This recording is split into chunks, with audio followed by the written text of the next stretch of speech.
이 시간 함께 은혜 받으실 하나님의 말씀 누가복음 16장 14절로 31절까지 말씀입니다.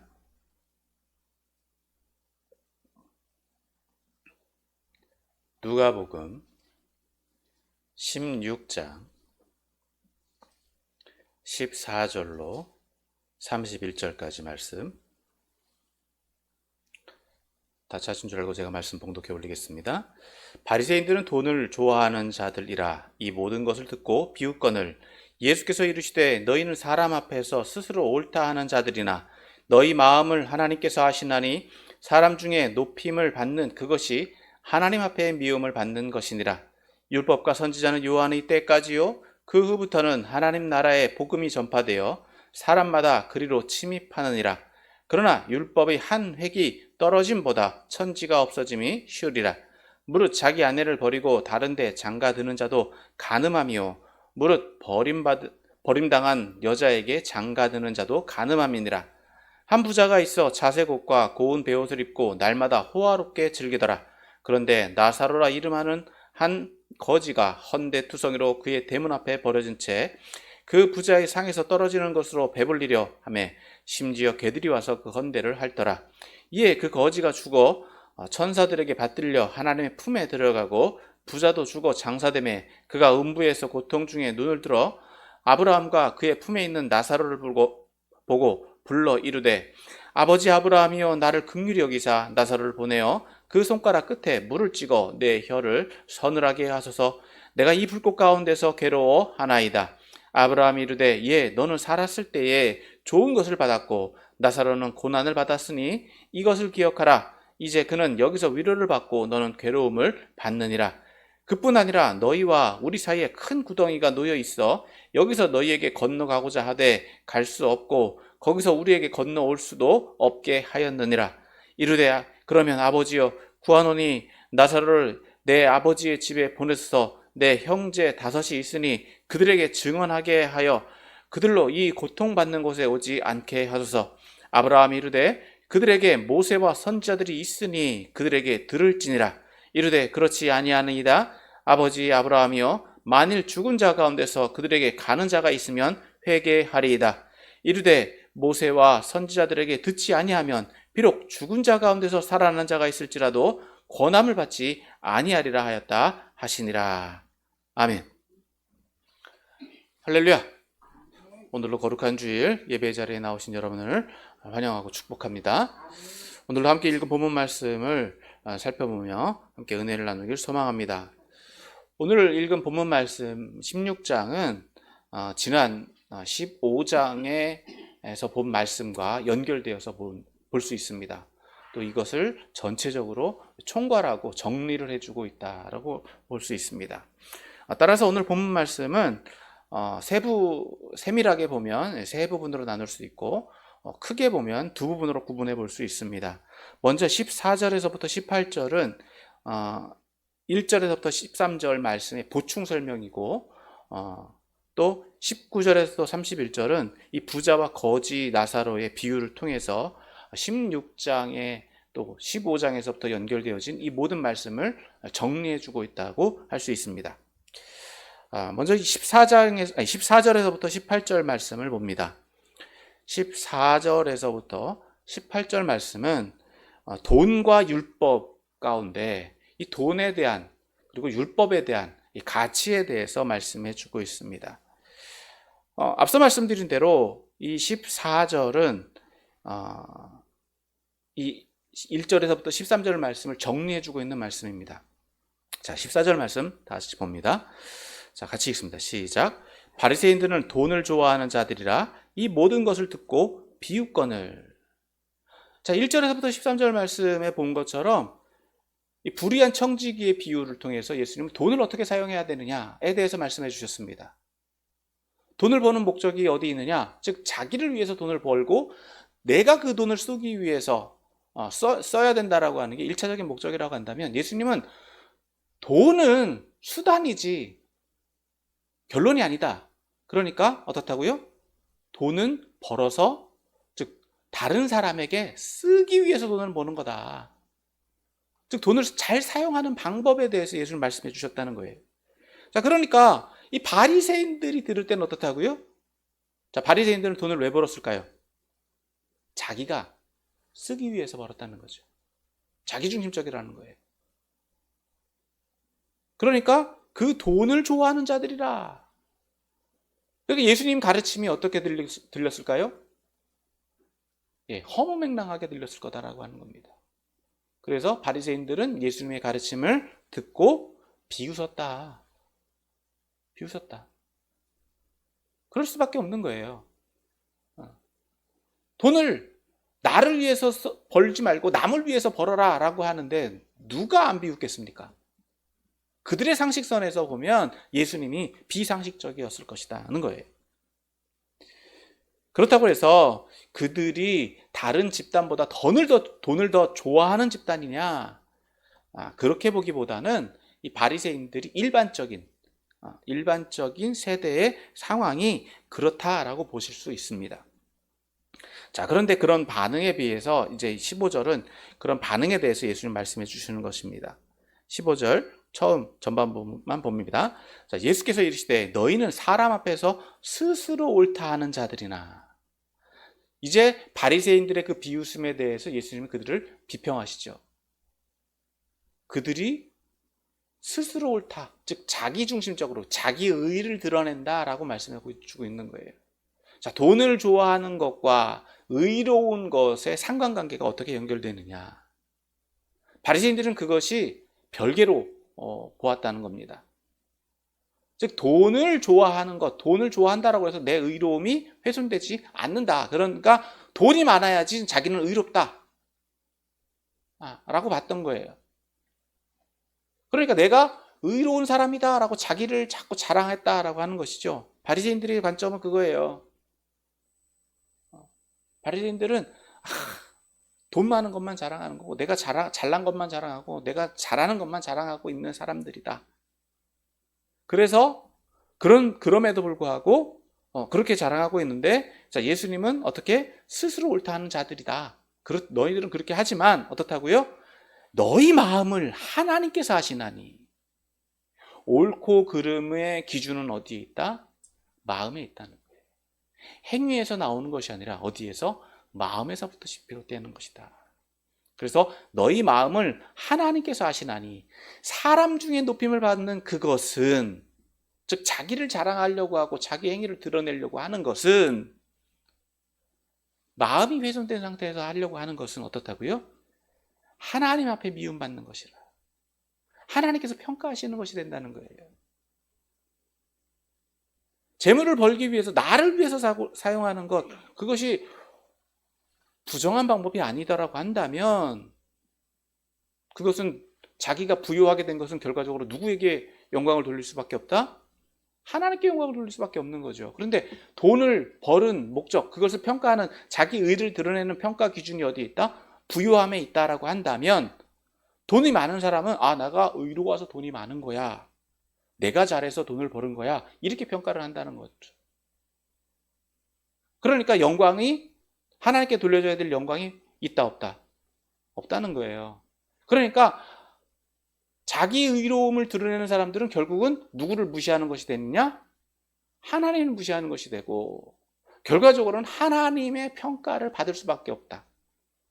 지금 예수는 그렇게 논리적으로 말씀해 주고 있는 것입니다. 그래서 이제 16절에서부터는 이제 또 다른 그 방향의 전환이 이루어지는데 16절 같이 또 봅니다. 16절 시작.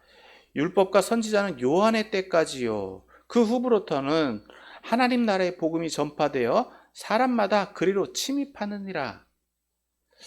자, 14절 15절이 앞선 말씀을 정리해주는 돈과 율법에 대한 말씀이었다라고 한다면, 의로움에 대한 말씀으로 정리를 한다면 이제 예수님은 또 다른 차원으로 방향을 전환하십니다. 즉 율법과 선지자라고 하는 것은 이 구약을 이야기한다고 볼 수 있어요. 구약을 이야기하고 말씀을 전파하는 선지자들이 어느 때까지냐? 요한의 때까지다. 즉 구약의 모든 예언이 사실은 예수님을 통해서 다 완성되었다라고 보는 거예요. 자, 그러면 문제가 생깁니다. 예수님으로 인해서 율법이 완성되어지고 모든 구약의 예언들이 성취되었다라고 한다면 구약의 율법과 선지자들의 가르침들이 필요가 있느냐는 거죠. 완성된 것이기 때문에 그것에 연연할 필요가 없다라고 하는 또 논리가 생깁니다. 즉 폐기해도 된다라고 하는 하나의 또 논리가 되는데, 자, 게다가 예수님은 이렇게 또 말씀하십니다. 그 후부터는 하나님 나라의 복음이 전파되어 사람마다 그리로 침입하느니라. 즉 구원받는 길이 어디에 있느냐? 하나님 나라의 복음, 즉 하나님 나라가 임했다라고 예수님 선포하셨거든요. 즉 율법과 선지자가 이야기하는 것도 구원의 방법입니다. 그런데 그것이 요한의 선포를 통해서, 예수님을 통해서 마무리가 됩니다. 종결됩니다. 그리고 그것이 하나님 나라의 복음이 전파되었다. 그래서 하나님 나라에 들어가는 사람들은 어떻게 한다고요? 사람마다 그리로 침입하느니라. 즉 침입한다라고 하는 것은 밀고 들어간다라고 하는 의미를 가지고 있습니다. 과격하게 힘을 가해서 들어가는 것을 의미하는데, 그러니까 사람들은 무엇을 통해서 들어간다고요? 복음을 통해서 이제 하나님 나라에 들어간다. 강력하게 들어가려고 한다. 그러니까 이 말씀을 조금 더 보면 어떻게 이해가 될 수 있느냐? 율법과 선지자를 통해서 요한의 때까지 선포되어진 모든 말씀은 종결되었고 하나님 나라의 복음을 이제 선포되었으니까 무엇로만 들어가면 된다? 복음으로만 들어가면 되는 것 아니냐? 이렇게 이해할 수 있어요. 또 그 당시 예수님의 제자들과 초대교회인들은 그렇게 받아들일 수도 있습니다. 이제 예수님만 믿으면 다 천국 가는 거 아니야. 오늘날 저와 여러분도 그렇게 생각하는 경우들이 있죠. 예수님 잘 믿으면 돼. 예, 왜요? 구원은 행위로 받습니까? 믿음으로 받습니까? 믿음으로 받잖아요. 잘 믿기만 하면 돼. 그러니까 구약의 율법들이나 선지자들의 가르침은 필요 없어. 사실 이 논리는 조금 굉장히 복잡한 이야기라서 오늘 말씀 시간에 조금 정리를 잘 해야 되는데, 조금 이제 우리가 이해를 돕기 위해서 좀 이 부분을 정리를 해야 될 것 같습니다. 구약 종결론자들이 있습니다. 구약은 이제 예수님 시대로 끝났어. 이제 예수님 가르침만 잘 믿으면 돼라고 하는 사람들이 있습니다. 구약은 중요하지 않아 이렇게 얘기를 하시는 분들이 있어요. 그런데 예수님은 뭐라고 말씀하시느냐? 이 말씀이 굉장히 좀 조심스럽고 중요한 말씀입니다. 17절, 18절. 자, 그러나 율법의 한 획이 떨어짐보다 천지가 없어짐이 쉬우니라. 자, 이 말씀은 뭐냐? 율법은 다 성취되었지만 율법이 여전히 실현되고 있다는 거예요. 조금 어렵죠? 앞에서 예수님은 율법이 요한의 때까지 끝났어. 이제 하나님 나라는 뭘로 들어가? 믿음, 복음으로 들어가 라고 했는데 여전히 율법이 필요하다고 말씀하시는 거예요. 이 율법이 다 예수님 통해서 성취되었지만 여전히 율법은 존재한다. 그러니까 율법이 한 획이 떨어짐보다 천지가 없어짐이 쉬우리라. 즉 천지보다 즉 율법은 여전히 우리가 어떻게 해야 된다고요? 지켜야 되는 거다. 예수님이 율법을 무시하시는 것이 아니라 종결시켜 버리신 것이 아니라 완성하셨다는 거예요. 이게 좀 조심스럽고 중요한 겁니다. 왜냐? 종결됐다고 해서 그것이 끝난 것이 아니라, 종결은 그것을 무시하는 것이 아니라 완성, 그러니까 여전히 꾸준히 지속되고 있는 거예요. 그러니까 여전히 우리에게 중요한 거는 믿음뿐만 아니라 무엇도 중요하다? 행위도 중요하다는 거예요. 율법이 말하는 건 행위거든요. 삶이에요. 그러니까 예수님은 이 바리새인들을 비평은 하시지만 바리새인들을 무시하시는 것은 아니다. 무시하시는 것은 아니다. 이렇게 말씀하고 있는 거예요. 그것에 덧붙여서 이제 예를 들어서 18절 말씀 이렇게 말씀하시는 겁니다. 무릇 자기 아내를 버리고 다른 데 장가드는 자도 간음하며 무릇 버림당한 여자에게 장가드는 자도 간음함이니라. 결혼을 예를 들어서 율법과 복음에 대해서 예를 들어서 말씀해 주시는 거예요. 결혼은 한 번 맺었으면 하나님 관점에 있어서는 이혼은 불가합니다. 사별은 재혼이 가능해요. 그런데 여기 본문 말씀에서 보면 아내를 버리고 다른 데 장가드는 자, 즉 이혼한 다음에 재혼을 하려고 하는 사람들은 무엇 하는 사람이다? 간음하는 사람이다. 불법자라는 거예요. 그러니까 예수님 구약을 믿다가 예수님 때문에 어떻다고요? 복음을 선택했다라고 하는 것은, 그러니까 나는 이제 율법을 안 지켜도 돼, 이렇게 말하는 것은 옳다? 옳지 않다? 옳지 않다는 거예요. 여전히 그 결혼관계는 유지되고 있다는 겁니다. 이해가 되시죠? 그리고 여기서 또 말씀하시는 게 무릇 버림당한 여자에게 장가드는 자도 간음함이니라. 다시 돌아가는 것도 뭐라고요? 간음함이니라. 이것도 불법이라는 거예요. 그러니까 율법을 완성 짓고 종결 졌는데 율법 중심으로 사는 것은 또 문제가 된다 안 된다? 된다는 거예요. 요 구분만 가지고 봐서는 안 되고요. 이 부분을 전체를 보고 이해를 해야 되는 거예요. 예를 들어서 말씀해 주시는 겁니다. 그러니까 율법의 위치에 대해서 말씀해 주시는 거예요. 여전히 율법은 우리 안에서 같이 적용되어져야 된다라고 지금 예수님 말씀해 주시는 겁니다. 그러니까 사람들의 평가 기준이 어디에 있다? 즉 앞에서 예수님이 행위에 대해서 바리새인들의 평가 기준이 자기 의를 드러내는 데에 그 바리새인들은 율법을 기준으로 자신들을 평가하면서 말을 했는데, 하나님은 그들의 평가 기준을 무엇을 가지고 평가를 하신다? 마음을 가지고 평가를 하시는데, 그 마음을 가지고 평가하는 기준은 또 무엇이 기준이 된다? 율법에 있다는 거예요. 즉 바리새인들이 자기 의를 그냥 율법을 문자적으로만 해석해서 되는 것이 아니라 율법을 평가하는 기준, 율법의 기준이 되는 것은 곧 하나님이 율법을 가지고 사람들을 평가하시는데, 그 기준은 어디에 있다? 마음이고, 마음을 평가하는 기준은 율법과 선지자들의 가르침에 있다는 거. 그러니까 여전히 율법은 필요하다, 필요하지 않다. 필요하다는 거예요. 대신 우리가 하나님 나라에 들어가는 것은 뭘로 들어간다? 믿음으로 들어간다. 더 엄격하다라고 하는 거예요. 더 엄격하다라고 하는 거예요.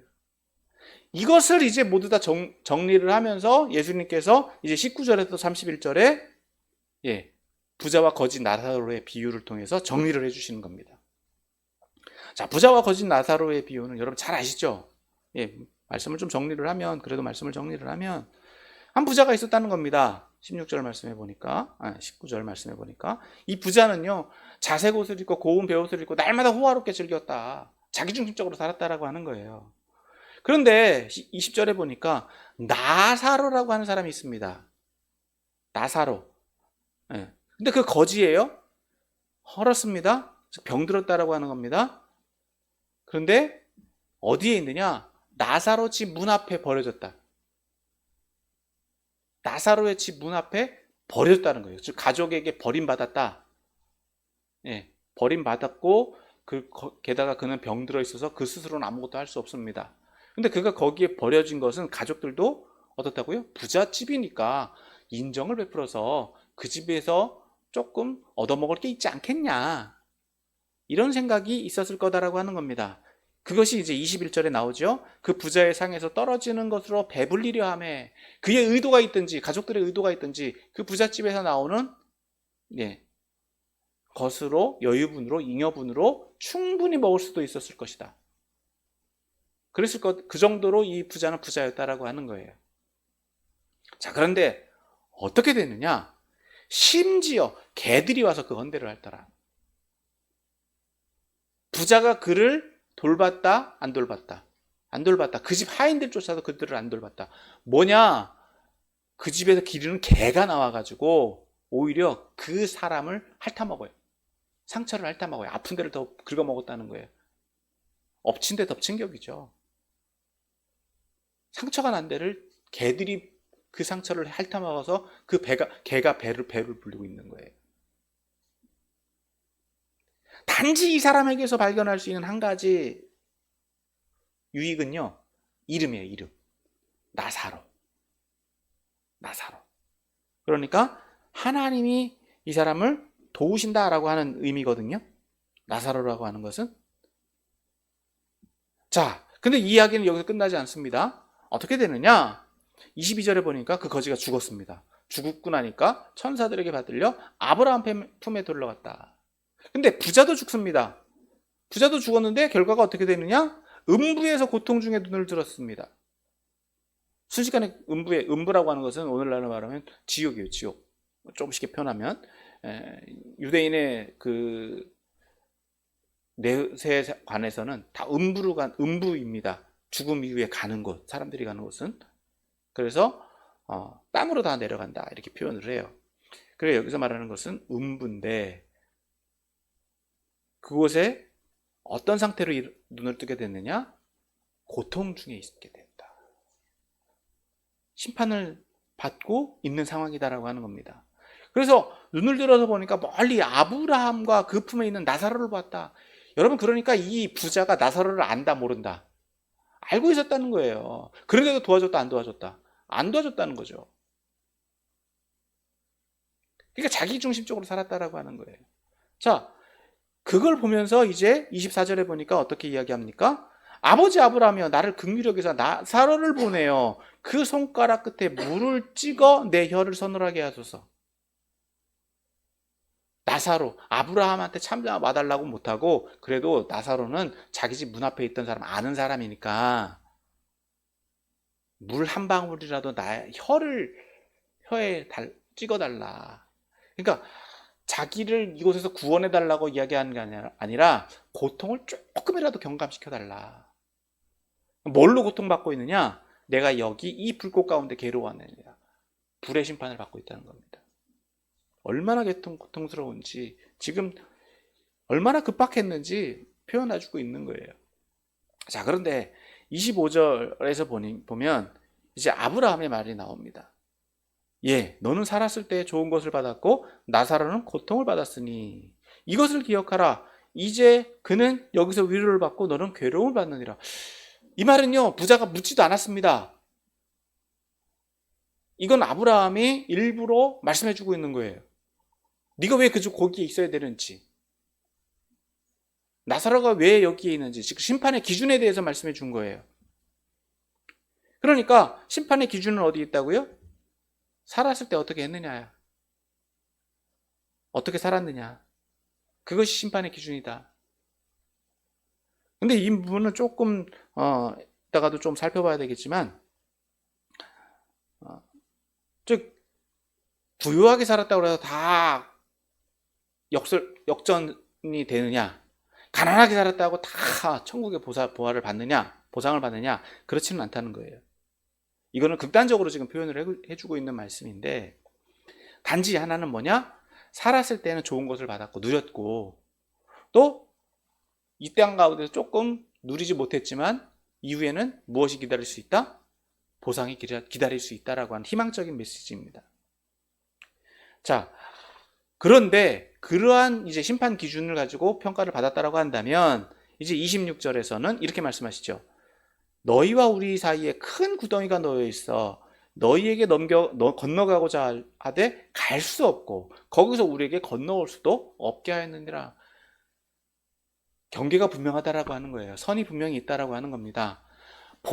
서로 보고 대화도 가능하지만 갈 수 있다 없다?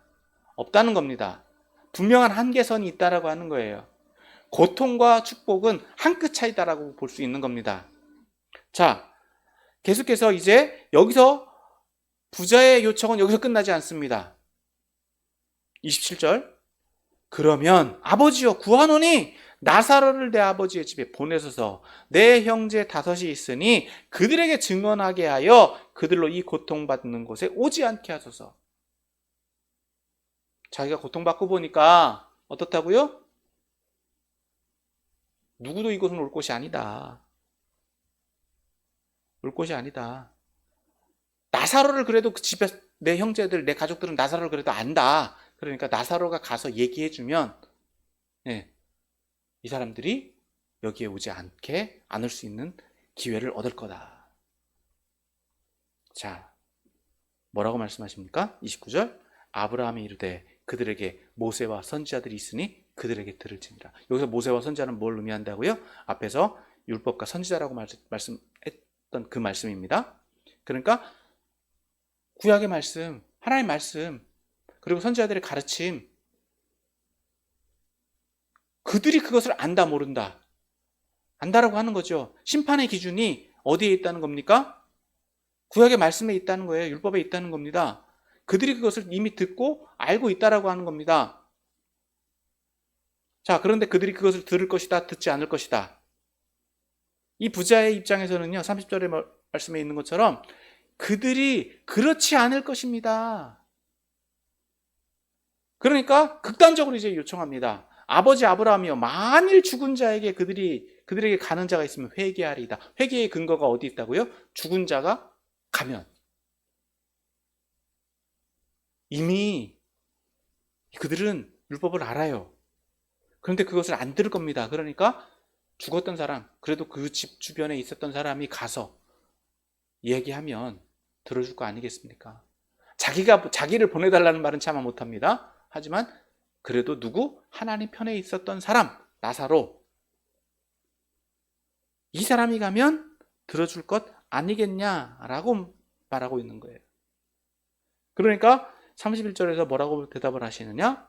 모세와 선지자들에게 듣지 아니하면, 이미 듣고 있는데 비록 죽은 자 가운데서 다시 살아나는 자가 가서 이야기한다 할지라도 듣겠느냐는 겁니다. 이 말씀을 좀 정리를 하면 뭐라고 정리를 할 수 있느냐? 이 말씀은 극단적으로 누가 중심이냐? 부자와 아브라함입니다. 대화의 주체가 나사로에 있지 않고요, 부자에게 있어요. 즉 여기서 비유의 대상이 누구를 볼 수 있느냐? 바리새인들과 믿지 않는 사람, 세상적인 사람들이라고 볼 수 있는 거죠. 그래도 거지 나사로는요, 앞서 그 이름에서 볼 수 있듯이 그래도 세상 가운데서 무시당하고 인정받지 못하지만 어떻게 살고 있는 사람? 하나님 말씀대로 살려고 하는 사람. 비록 그 부자에게 무시당하고 인정받지 못하고 심지어 상처난 데를 또 뺏기는, 어떻게 보면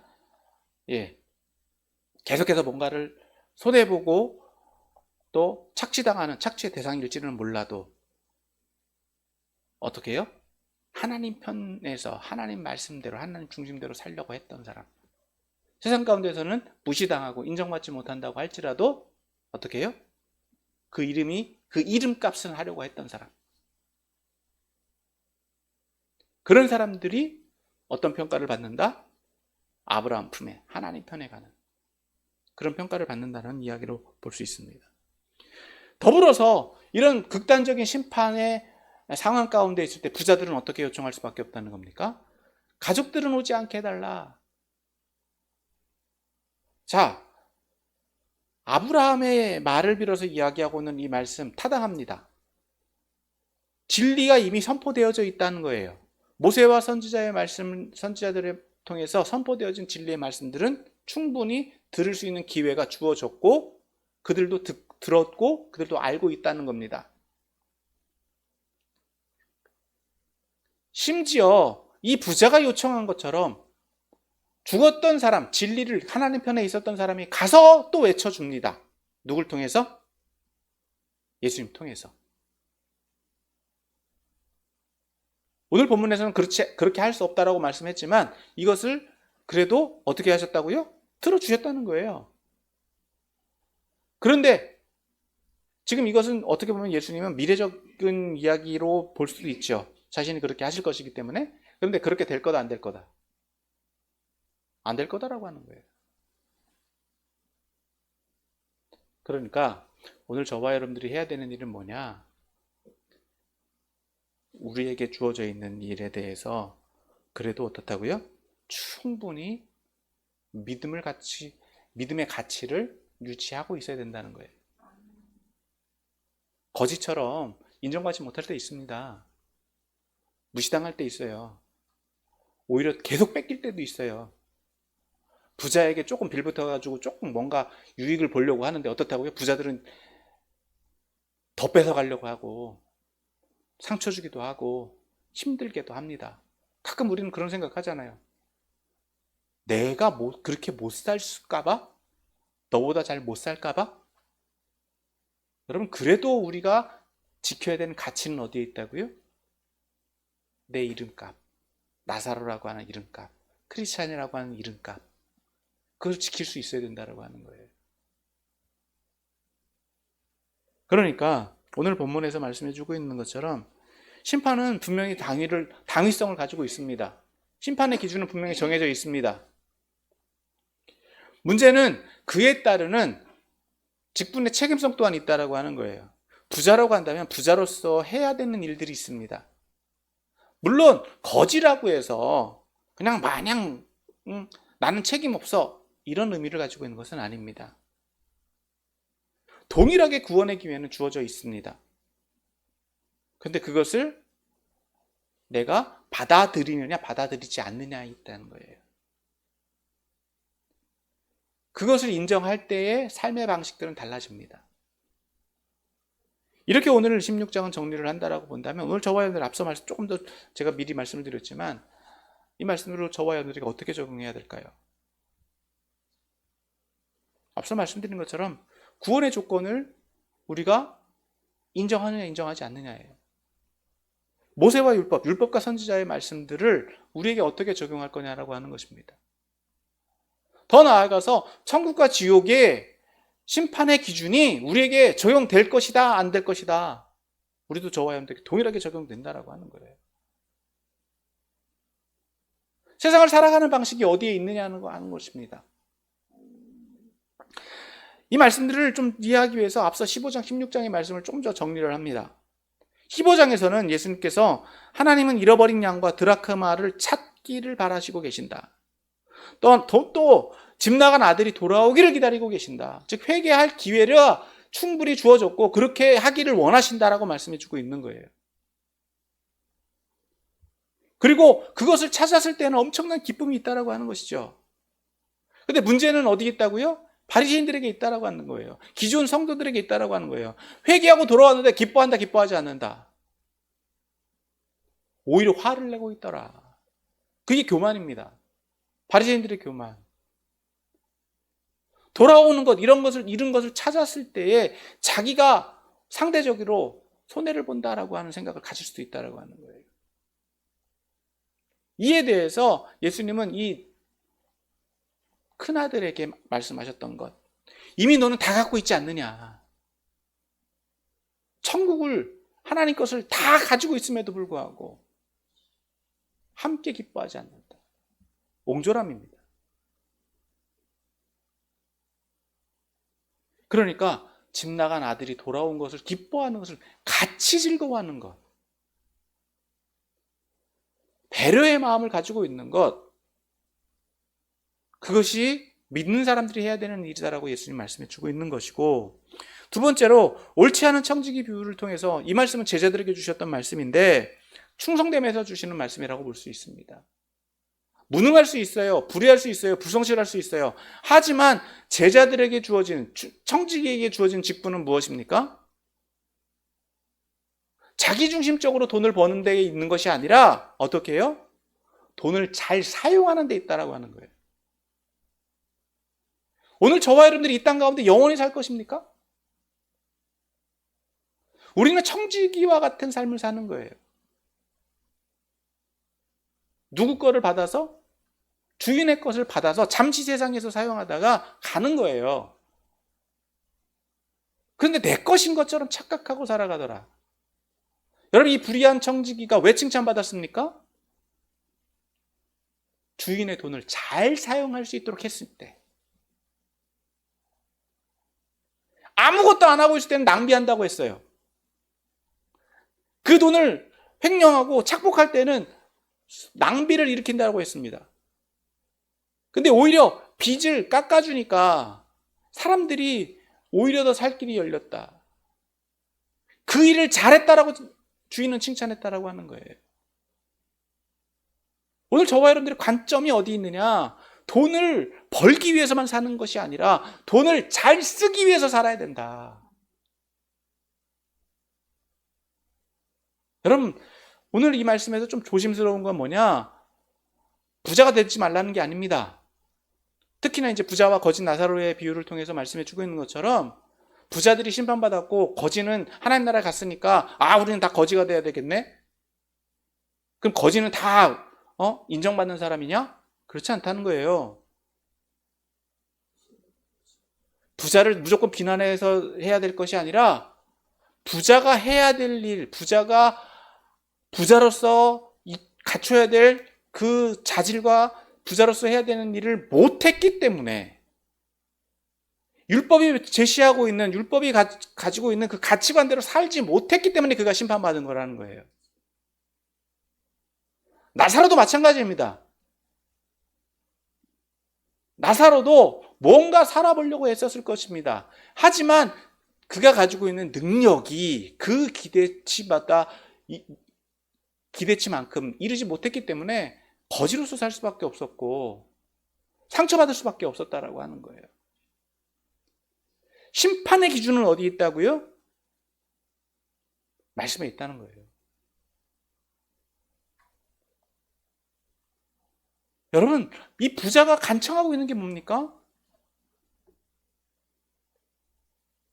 자신의 가족들은 여기 오지 않게 해달라. 알고 있는 거예요. 왜 자기가 여기 왔는지. 거지 나사로는 알지만 그에게 해야 되는 일을 하지 않았기 때문에, 즉 율법이 강조하고 있는 그 일을 하지 않았기 때문에 그렇다는 거예요. 그러면서 예수님도 동일하게 말씀하고 계시는 것이죠. 바리새인들에게 지목하셨던 것처럼 여러분, 너희는 사람 앞에서 스스로 옳다 하는 자들이나 너희 마음을 누가 하신다고요? 하나님께서 하신다. 사람 중에 높임을 받는 그것이 사람 앞에 미움을 받는 것이라. 여러분, 사람 앞에서 조금 인기 있고 자랑 있고 사람 기준에 맞추어서 살려고 하기보다 누구 기준에 맞추는 것이 옳다? 하나님 기준에 맞추는 것이 옳다. 그렇다고 해서 하나님 나라에 못 들어간다? 율법이 어려워서 하나님 나라에 못 들어간다? 그렇지 않다고 말씀하는 거예요. 16절, 율법과 선지자는 요한의 때까지요. 그 후부터는 하나님 나라의 복음이 전파되어 사람마다 그리로 침입하느니라. 하나님 나라에 들어갈 수 있다는 거예요. 복음대로 살면.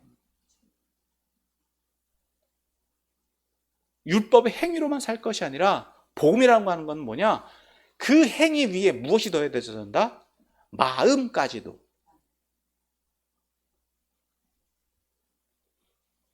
그것이 무엇이라고요? 구원의 방법이다라고 하는 거예요. 오늘 말씀을 정리합니다. 오늘 부자와 거지 나사로의 비유를 통해서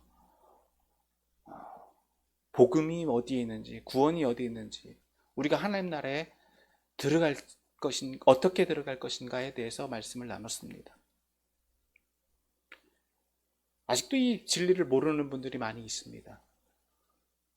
복음은요, 여러분, 이미 다 선포되어졌습니다. 그렇기 때문에 이제 남은 건 뭘까요? 심판입니다. 내가 내 의를 드러낸다라고 해서 난 심판받지 않을 것이다? 세상 사람들은 그렇게 말을 하죠. 그러나 결국은 가보면 알아요. 내 의대로 세상 가운데서 이런 말씀하시는 분들이 있잖아요. 나는 법 없이도 사는데요. 자기중심적인 겁니다. 믿음이 없기 때문에 그런 말 하는 거죠. 결과적으로는 누가 통치하신다? 하나님 통치하신다. 그런 사람들에게 말씀을 그런 사람에게도 말씀을 전해야만 되겠죠. 받아들이느냐 받아들이지 않느냐에 따라서 결과는 달라집니다. 안타까울 수도 있습니다. 안 듣기 때문에. 그러나 그런 사람들에게 있어서는 어쩔 수밖에 없다. 죽었던 사람이 살아나서 가서 얘기를 해도 듣는다, 듣지 않는다. 안 듣는다. 즉 예수님이 부활하셔서 그 복음이 선포되어졌음에도 불구하고 듣는다, 듣지 않는다? 안 듣는다. 우리의 관점은 어디에 있어야 되냐? 그렇다고 해서 그들을 포기해야 되냐? 포기하라는 것이 아니라 우리는 우리 중심적인 삶을 살아야 된다라고 하는 거예요. 낙심하지 마십시오. 낭방하지 마십시오. 더 나아가서 비평하지 마십시오. 부자들에 대해서 비평하지 마십시오. 왜? 우리도 어느 순간인가 부자의 위치에 있을 수 있어요. 바리새인의 위치에 있을 수 있어요. 거지다라고 하는 것은요, 여기 거지로 상징되고 있는 이 나사로는요, 희망이 누구에 있었습니까? 하나님밖에 없었어요. 그것을 상징해주고 있는 거예요. 조금 가난해도 괜찮습니다. 조금 부족해도 괜찮습니다. 하나님 중심대로 떳떳하게 살아갈 수 있게. 사람들에게 조금 인정받지 못하다 할지라도 하나님께서 인정해 주시는 삶, 하나님께 칭찬받는 삶, 그런 삶 살 수 있는 저와 여러분들이 다 되시기를 예수님의 이름으로 축원합니다.